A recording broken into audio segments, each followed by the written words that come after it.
Good morning. आज हम लोग किरण प्रकाश की ray optics NCERT chapter number 9 का वीडियो 17 लेकर के मिल रहे हैं। पिछला वीडियो में हम लोगों ने देखा अवतल गोलीय अपवर्तक सतह से प्रकाश के अपवर्तन एवं उत्तल गोलीय अपवर्तक सतह से प्रकाश के अपवर्तन, यानी हम लोगों ने अपवर्तन सूत्र के बारे में बात की। एक अवतल सतह रहेगा तो और दूसरा उत्तल रहेगा तो दोनों ही परिस्थिति में अपवर्तन सूत्र का मान हमने देखा और दोनों में ही मान समान आया। थोड़ा कि बहुत से बच्चों का कंफ्यूजन है कि सर जो पढ़ा रहे हैं वीडियो में वो नोट्स से मैच उतना नहीं कर पा रहा है या नोट्स से कुछ डिस्टर्बेंस हो रहा है थोड़ा सा। तो हम बता दें कि नोट्स जो है वो 2016 के किसी स्टूडेंट का कॉपी है जो हमने आप लोगों की मदद के लिए मंगाई है। नोट्स बस एक मदद है, जैसे वीडियो में बोल करके सारा चीज लिखवा देना पॉसिबल नहीं है। और जो चीज हम बोल रहे हैं वो बहु कॉपी में हो, ABCD बिल्कुल मैच करता हो कॉपी में हो, ऐसा पॉसिबल नहीं है। स्टूडेंट का लिखा हुआ हो सकता है, कहीं कहीं मिस्टेक भी हो, गलत भी हो सकता है। तो ये नोट्स को आप मदद के रूप में लीजिए। आप पहले वीडियो से देखिए। यदि आप वीडियो से ही नोट्स बना लें तो कॉपी की जरूरत नहीं है।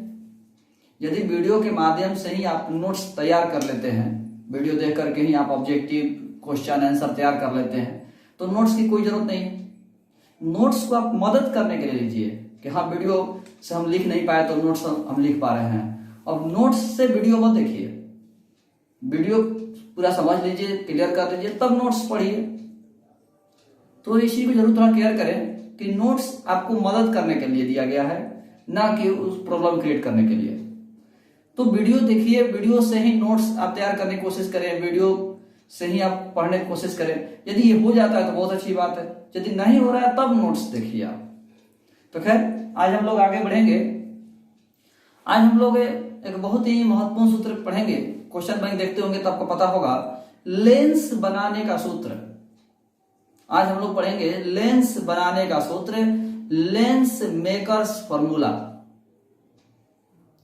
आज हम लोग लेंस बनाने के सूत्र, लेंस मेकर्स फॉर्मूला की बात करेंगे कि लेंस कैसे बनाया जाता है, लेंस मेकर्स फॉर्मूला क्या है। यह हमेशा एग्जाम में पूछा जाता है, तो आज हम लोग इसी टॉपिक पर बात करेंगे। तो सबसे पहले हम इसके डायग्राम को देखेंगे क्योंकि डायग्राम इसका थोड़ा महत्वपूर्ण होगा, ध्यान दीजिएगा। लेंस बनाने के सूत्र के लिए डायग्राम बनाने की कोशिश कर रहे हैं, ध्यान दीजिएगा।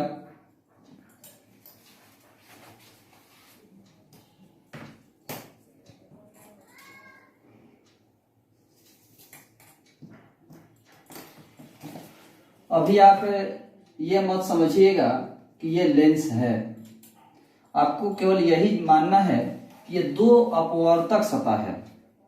जो आप देख रहे हैं ये मान के चलिए कि दो अपवर्तक सतह है, एक ये और दूसरा ये दो अपवर्तक सतह मान के अभी चल रहा है। अभी लेंस के बारे में चूंकि हम जानते ही नहीं कि लेंस क्या है, इसीलिए हम लेंस के बारे में अभी नहीं सोचेंगे।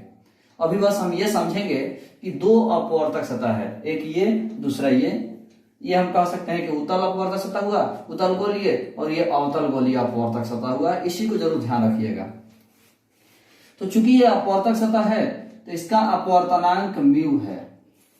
ये जो अपवर्तक सतह है इसका अपवर्तनांक म्यू है, और इस अपवर्तक सतह के बाएं तरफ के माध्यम का अपवर्तनांक म्यू1 है और दाहिने तरफ के माध्यम का अपवर्तनांक म्यू2 है। ये अपवर्तक सतह है, इस अपवर्तक सतह के बाएं तरफ के माध्यम का अपवर्तनांक म्यू1 है और दाहिने तरफ के माध्यम का अपवर्तनांक म्यू2 है। अब ध्यान दीजिएगा, यहां पर प्रकाश स्रोत रखा हुआ है बिंदु P पर। तो प्रकाश स्रोत से किरण चला और पहले अपवर्तक सतह पर आपतित हुआ। प्रकाश स्रोत से किरण चला और पहले अपवर्तक सतह पर आपतित हुआ। ध्यान दीजिएगा थोड़ा सा, प्रकाश स्रोत से किरण चला और पहले अपवर्तक सतह पर आपतित हुआ। अब यहां पर हम इसलिए रुक गए क्योंकि यहां माध्यम अब चेंज होगा, क्योंकि यहां तक इधर माध्यम म्यू1 था, फिर ये म्यू माध्यम है, फिर इसके इधर म्यू2 माध्यम है। तो माध्यम जब चेंज होगा तो स्वाभाविक सी बात है, आप जानते होंगे कि रास्ता भी चेंज होगा। जब माध्यम चेंज होगा तो रास्ता भी चेंज होगा। तो आप देख सकते हैं प्रकाश किरण का रास्ता चेंज हो गया। यह प्रकाश किरण का रास्ता चेंज हो गया बहादुर। समझने की कोशिश करेंगे आप।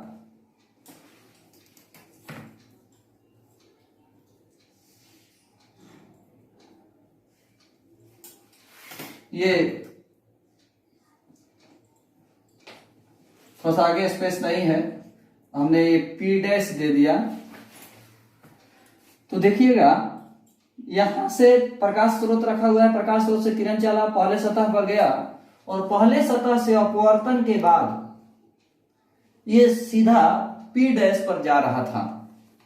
सीधा जो है P डैश पर जा रहा था। चूंकि बोर्ड पर आगे उधर जगह नहीं है तो थोड़ा सा उधर नहीं गया लेकर के, चलो छोड़ देते हैं इतना ही। P डैश पर जो है जाकर कटेगा। लेकिन हम देख पा रहे हैं, आप लोग भी समझ रहे होंगे कि यहां से माध्यम फिर से चेंज हुआ है। यहां से प्रकाश किरण चला तो यहां पहुंचा, तो यहां से फिर से माध्यम चेंज हो गया। तो फिर से माध्यम चेंज हुआ तो फिर से रास्ता चेंज होगा। इसका मतलब है कि P डैश पर कटता नहीं है, P डैश पर कटता हुआ प्रतीत होता है। P डैश पर कटता हुआ प्रतीत होता है। तो दूसरे सतह से अपवर्तन के बाद प्रकाश किरण जो है, दूसरे सतह से अपवर्तन के बाद प्रकाश किरण ये यहां पर आकर के कटेगा P डबल डैश पर। फिर से एक बार समझिए सब लोग। पर प्रकाश स्रोत है, प्रकाश स्रोत से किरण चला, लेंस के अपवर्तक, पहले अपवर्तक सतह पर आया, पहले अपवर्तक सतह से अपवर्तन के बाद P डैश पर कटने जा रहा था। तो रास्ते में फिर से एक बार माध्यम चेंज हुआ और माध्यम चेंज हुआ तो ये P डबल डैश पर आकर के कटा। तो ध्यान दीजिएगा, कुछ लोग मिस्टेक कर देते हैं, इसलिए हमने कलर चेंज कर दिया। ये यहां से लेकर के यहां तक बिल्कुल ब्लैक कलर से दिए हुए हैं और ये ब्लू आपका है, जिससे कि आप समझ सकें क्लियर रूप से। ये वस्तु दूरी हो गया U।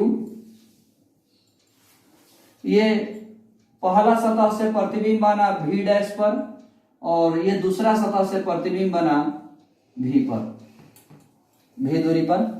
ये P डबल डैश के सामने है, P डबल डैश के सामने, V डैश जो है P डैश के सामने है। V जो है P डबल डैश के सामने है और V डैश जो है P डैश के सामने है और U जो है P के सामने है। चित्र में आप देख सकते हैं दो अपवर्तक सतह है।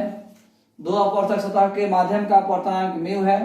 पहले लेफ्ट तरफ के माध्यम का अपवर्तनांक म्यू1 है, राइट तरफ के माध्यम का अपवर्तनांक म्यू2 है। बिंदु P पर प्रकाश स्रोत है, प्रकाश स्रोत से किरण चला, पहले सतह पर गया, पहले सतह से माध्यम चेंज हो गया तो रास्ता भी चेंज होगा। तो रास्ता चेंज हुआ तो P डैश पर जा रहा था कटने के लिए, लेकिन यहाँ पर फिर से रास्ता चेंज, माध्यम चेंज हुआ, माध्यम चेंज हुआ तो रास्ता चेंज हुआ और ये P डबल डैश पर कटता हुआ, मैंने कटने लगा आकर के, या P डबल डैश पर आकर के कटा। अब हम इसी डायग्राम को समझते हैं, थोड़ा सा ध्यान दीजिएगा। पिछला क्लास में हम आपको अपवर्तन सूत्र बताए थे। अपवर्तन सूत्र में हमने क्या बताया था कि μ2 बाई V बटा μ1 by U equal to μ2 minus μ1 by R। μ2 by V minus μ1 by U equal to μ2 minus μ1 by R। यहां से थोड़ा बारीकी को समझिएगा, क्लियर हो जाएगा आपको। μ2 by V minus μ1 by U equal to μ2 minus μ1 by R। यदि आप ये फॉर्मूला पढ़े थे तो ये भी याद होगा, हम बताए थे कि μ2 क्या है, तो दाहिने तरफ के माध्यम का अपवर्तनांक। μ2 दाहिने तरफ के माध्यम का अपवर्तनांक है और μ1 बाएं तरफ के माध्यम का अपवर्तनांक है। तो चलिए हमारे पास अभी पहला सतह की बात करेंगे, अभी दूसरा सतह की हम बात नहीं कर रहे हैं, अभी हम केवल पहला सतह की बात कर रहे हैं। तो पहला सतह के लिए आप देखिए तो इन दोनों में पहला सतह के लिए यही है हमारा, तो ये दाहिने हुआ और ये बाएं हुआ। पहला सतह के लिए ये दाहिने हुआ, ये बाएं हुआ। तो समझने की कोशिश कीजिएगा, तो μ2 के जगह पर म्यू हो जाएगा और पहला सतह का प्रतिबिंब बना है P डैश पर, इसलिए V के जगह पर V डैश हो जाएगा, माइनस बाएं तरफ μ1 है तो μ1 के जगह पर μ1 ही रहेगा, और वस्तु दूरी u है तो u ही रहेगा, बराबर μ2 के जगह पर μ रखा है माइनस μ1, और r के जगह पर r1 होगा, जहां r1 क्या है तो पहले सतह की वक्रता त्रिज्या, जो पहला सतह है पहले सतह की वक्रता त्रिज्या। r1 क्या है तो पहले सतह की वक्रता त्रिज्या। फिर से समझिए इस सूत्र को, μ2 by v minus μ1 by u equal to μ2 minus v1 by r। μ2 क्या है तो दाहिने तरफ के माध्यम का अपवर्तनांक, जो दाहिने है। तो हम पहले सतह की बात करें तो पहला सतह के लिए ये दाहिने हुआ, ये बाएं हुआ, तो μ2 हो गया μ, अब μ1 हमारा μ1 ही रहेगा। पहला सतह का प्रतिबिंब बन रहा है P डैश पर, इसीलिए प्रतिबिंब दूरी V डैश हो गया, और वस्तु दूरी U का U ही रहेगा। हम आशा करते हैं कि आपको क्लियर हो गया हो। अब हम दूसरे सतह की बात करेंगे। तो दूसरा सतह के लिए थोड़ा सा आपको ध्यान देना होगा कि दूसरा सतह के लिए दाहिने हुआ, तो दाहिने हुआ तो μ2 हमारा μ2 ही रहेगा, और ये बाएं हो गया तो μ1 हमारा μ हो जाएगा। दूसरे सतह के लिए ये μ2 हो गया, दाहिने है तो μ2 ही रहेगा, और ये बाएं है तो μ1 जो है वो μ हो जाएगा, μ1 जो है वो μ हो जाएगा। इसके बाद में सबसे जो जरूरी चीज है वो देख समझिएगा, दूसरे सतह के लिए P डैश पर जो बना प्रतिबिंब है वो वस्तु का काम करेगा। दूसरे सतह पर जो दूसरे सतह का जो वस्तु होगा वो पहले सतह द्वारा बना प्रतिबिंब होगा, यानी पहले सतह द्वारा बना प्रतिबिंब P डैश पर है, इसलिए दूसरे सतह के लिए यह वस्तु हो गया। बात को समझिए, दूसरे सतह के लिए यह वस्तु है और दूसरा सतह का यह प्रतिबिंब है P डबल डैश पर। दूसरे सतह के लिए यह वस्तु है और दूसरे सतह के लिए यह प्रतिबिंब है, यानी समझिएगा दूसरे सतह के लिए हम बात करें तो दाहिने है तो μ2 हो गया, बाएं है तो μ1 हो गया, यानी μ1 हमारा μ हो गया। तो समझिए इसी सूत्र से हम दूसरे सतह की बात करें,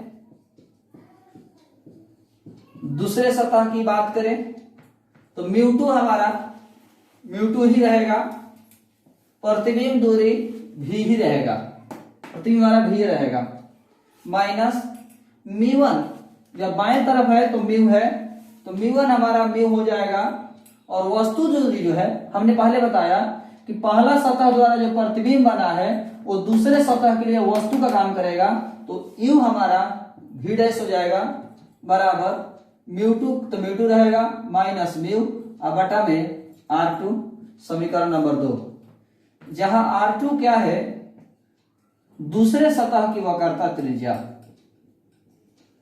r2 क्या है दूसरे सतह की वक्रता त्रिज्या।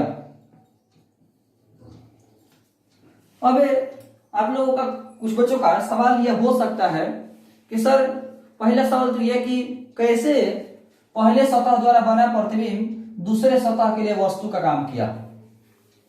तो एक तो हम कह सकते हैं कि आपको समझना होगा एग्जाम्पल के माध्यम से कि यदि मान लीजिए ये कहीं लाइन में 4-5 शीशा रखा हुआ है, आप इसको ऐसे समझिए, जैसे मान लीजिए ये मेरा 2 शीशा है और इसके सामने ये वस्तु है, यहाँ पर एक वस्तु रखा हुआ है और हम यहां से देख रहे हैं, हम इस शीशा में झांक रहे हैं, मैं यहां से झांक रहे हैं और यहां पर कोई वस्तु रखा हुआ है, तो कहेंगे कि इसमें जो हम प्रतिबिंब देखेंगे तो ठीक है, लेकिन वस्तु इसका कहां है, इस शीशे का वस्तु कहां है, यहां पर नहीं, इस शीशा का तो वस्तु इस शीशा द्वारा बना प्रतिबिंब होगा, इस शीशा द्वारा जो प्रतिबिंब बनेगा वो इस शीशा के लिए वस्तु का काम करेगा, और तब फाइनली हम देख पाते हैं।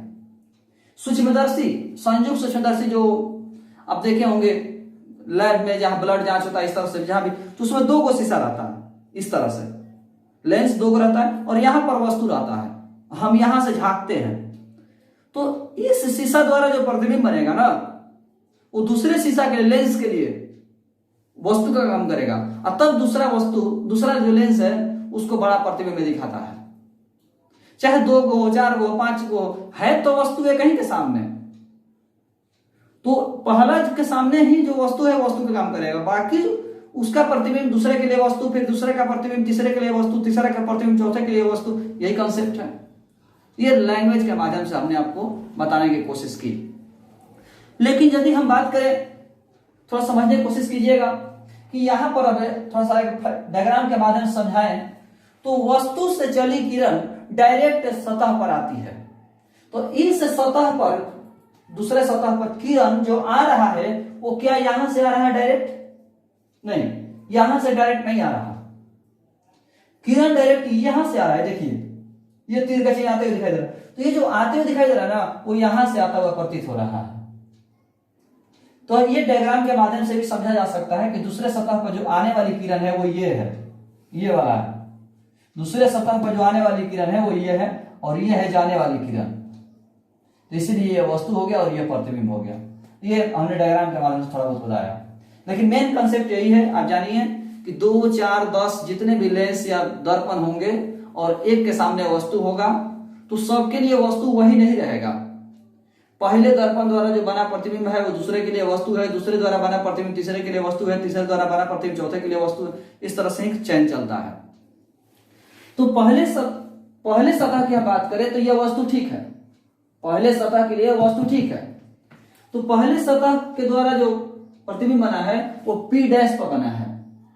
तो दूसरे सतह के लिए पहले सतह द्वारा बना प्रतिबिंब जो है वो वस्तु का काम करेगा। तो दूसरे सतह के लिए यह वस्तु हुआ और यह प्रतिबिंब हो गया।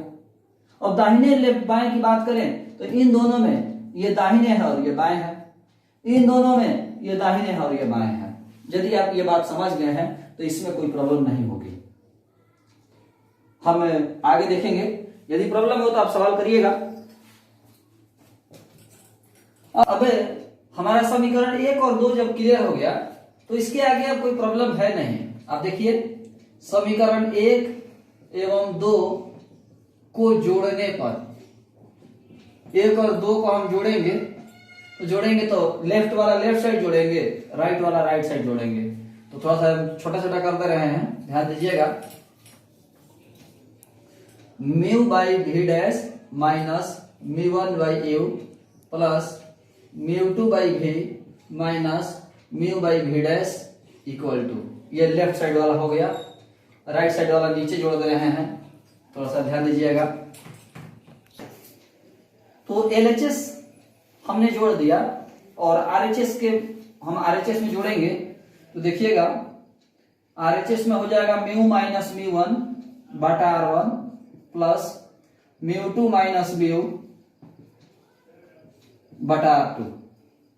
तो mu by V dash plus में mu by V dash minus में कट जाएगा, तो हमारा बचेगा म्यू2 बाई वी माइनस म्यू1 by U equal to mu minus म्यू1 बाई R1 प्लस म्यू2 माइनस म्यू बटा R2।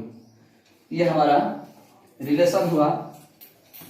समीकरण 1 और 2 को हमने जब जोड़ा तो ये हमारा टर्म आया समीकरण नंबर 3।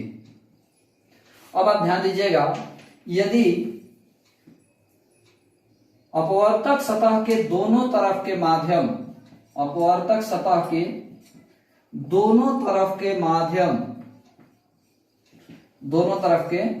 माध्यम हवा हो, यानी कि जो दोनों तरफ के माध्यम थे म्यू1 और म्यू2 अलग अलग माध्यम थे, लेकिन यदि हवा हो, क्योंकि हम लोगों को अभी तो हम आपको शुरुआत चैप्टर पढ़ा रहे हैं, बताएंगे कि पूरे सेकेंड ईयर के क्लास में हम लोग को केवल माध्यम हवा ही पढ़ना है, चाहे वो कोई भी चैप्टर क्यों ना हो। हर चैप्टर में हम लोगों को माध्यम हवा ही पढ़ना है, हर चैप्टर में माध्यम हवा ही पढ़ना है।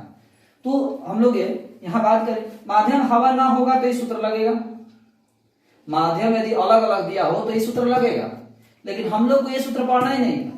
हम लोग को पढ़ना है कि माध्यम हवा हो तब क्या होगा। तो हवा होगा तो म्यू1 इक्वल टू म्यू2 इक्वल टू 1, क्योंकि हम जानते हैं कि हवा का अपवर्तनांक 1 होता है।